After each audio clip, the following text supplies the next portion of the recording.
નમસ્કાર મિત્રો, આગામી 26 એપ્રિલે ગુજરાતમાં સ્થાનિક સ્વરાજની ચૂંટણી યોજાવા જઈ રહી છે ત્યારે મારી સૌ મતદારોને નમ્ર અરજ છે કે આપણે અચૂક મતદાન કરીએ અને જે લોકો આ વખતે પ્રથમવાર મતદાન કરવાના છે તેના માટે જિલ્લા પંચાયત અને તાલુકા પંચાયતની બંનેની ચૂંટણી જ્યાં યોજાય છે તેમને બંનેનું બેલેટ યુનિટ અલગ અલગ હશે, બંનેમાં એક એક મત આપવાનો છે અને નગરપાલિકાની ચૂંટણીમાં જેમને મતદાન કરવાનું છે તેમને પોતાના પસંદગીના ઉમેદવારને મત આપ્યા બાદ નીચે રજીસ્ટર બટન દબાવીને પોતાનો મત રજીસ્ટર કરવાનો છે.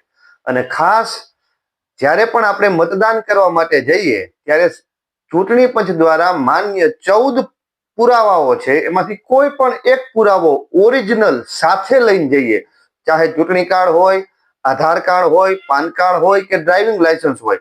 કદાચ આપણો ઓરિજિનલ ઓળખપત્ર અત્યારે ક્યાંક આડું અવડું હોય તો હાથ વગો કરી લે, જેથી કરીને મતદાનના દિવસે આપણે એને ગોતવું ન પડે. એવું ન બને કે મારું મોબાઈલમાં છે ઓરિજિનલ મળતું નથી.